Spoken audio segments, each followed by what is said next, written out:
ज्योतिष शास्त्रों में लिखा है कि कोई भी कार्य की शुरुआत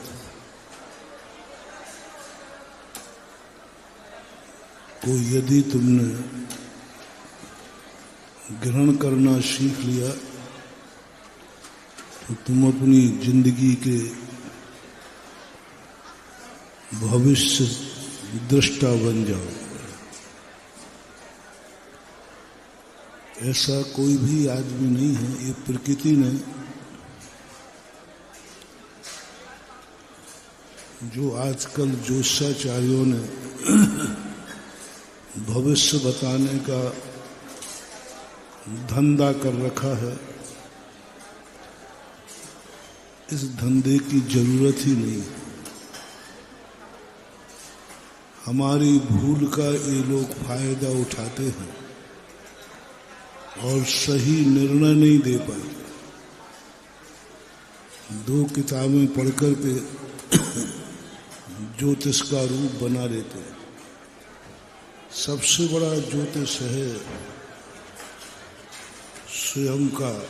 स्वयं की आत्मा। बस आज तो मैं एक मोटिवेशन दे रहा हूं कि तुम इतना भर कर लो किसी कार्य करने के पहले की शुरुआत को पकड़ना शुरू कर। सुबह जैसे ही आप उठते हो तो सबसे पहले तुम्हारा क्या विचार आया वही तुम्हारा 24 घंटे का होगा। अंत का प्रारंभ का पढ़ना, 1 सेकंड का बाद का नहीं। प्रथम सेकंड उठते ही आंख खुली तो क्या विचार आया, उससे बड़ा ज्योतिष कोई हो नहीं सकता। जैसे ही तुमने अपने कमरे से बाहर कदम रखा, पहला कदम,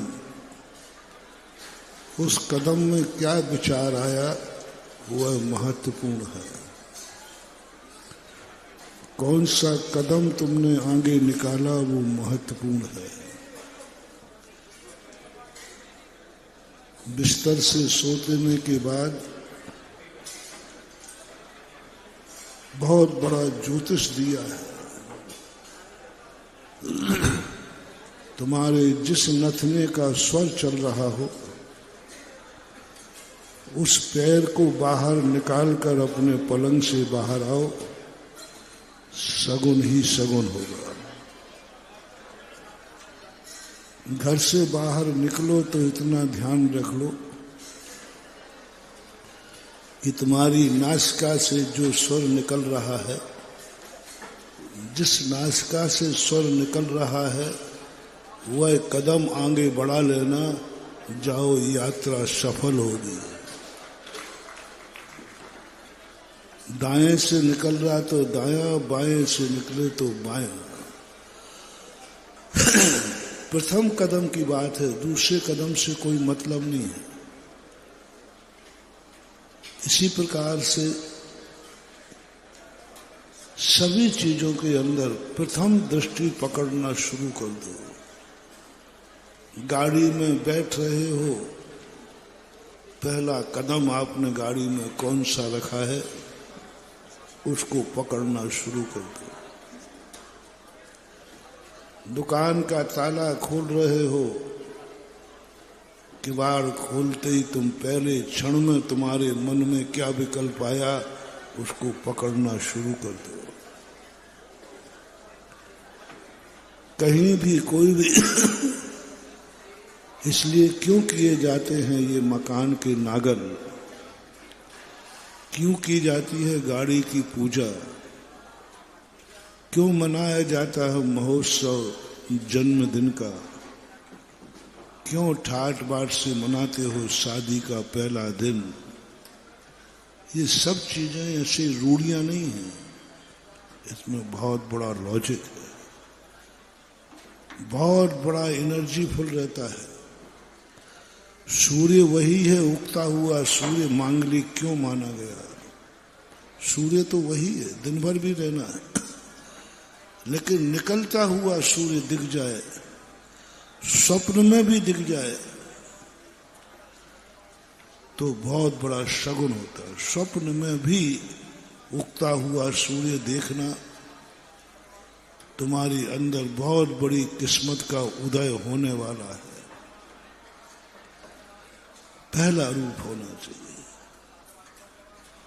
धार्मिक क्रियाओं का प्रथम क्रिया का बड़ा महत्व होता है। परसों हमने बताया था, मात इंद्राणी भगवान का प्रथम दर्शन करती है, परिणाम स्वरूप उसका प्रतिफल बताया था। सौदामिंद्र प्रथम अभिषेक करता है, उसका प्रतिफल बताया था। कुबेर भगवान का प्रथम समूषण की रचना करता है, उसका अतिशय बताया था।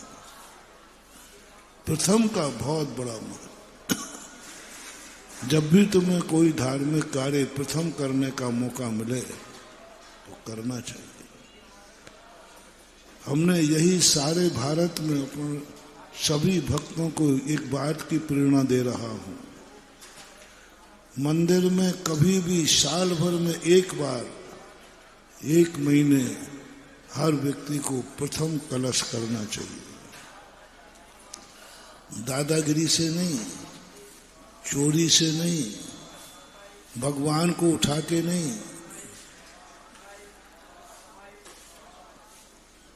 रजामंदी से, समाज की सहमति से सबके सभी लोग उस अभिषेक के लिए सहमत हों, वो है पहला दिन। जब हमने कई स्थानों पर पहला अभिषेक का नियम बनाया तो कई लोग चोरी से 2 नंबर में जल्दी आकर के अभिषेक कर लेते। और महाराज ने पहले अभिषेक का कहा था ना, तो हम तो कराए। इससे कोई मतलब नहीं, कुछ भी नहीं होने वाला। चोरी का पाप और लगेगा, अनुशासनहीनता का पाप लगेगा। एक स्थान पर नियम बनाए तो लोगों ने दूसरी वेदी पर उससे पहले शुरू कर दिया, उनका विनाश हो गया। बोले महाराज आपने तो कहा था प्रथम कलश करने वाले का बहुत मांगलिक होता है। तो मैंने कहा तुमने कैसे किया? तुमने कहा मैंने तो ऐसे किया, चोरी से धीरे से जल्दी उठ करके और वेदी पे जाकर के पहला कलश कर देता था। 6 महीने के अंदर अंदर उनकी स्थिति डाउन होने लगी। चोरी चपाटी नहीं, बेईमानी नहीं, रजाबंदी से, सर्वसम्मति से प्रथम कलश करने मिले तो बात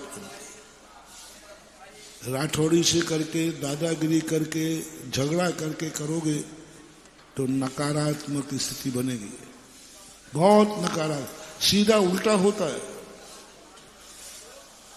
और जो सहमति से करते हैं उसका एक बहुत बड़ा महत्व। इसलिए मैंने मंदिरों में देखा, आप लोगों ने देखा होगा, मैंने प्रथम कलश अपने अपने मंदिरों में लोगों को बारी बांधी कि 1 महीने कम से कम उस मंदिर से जो संबंधित श्रावक है वह कम से कम 1 महीने प्रथम कलश करे। और खाली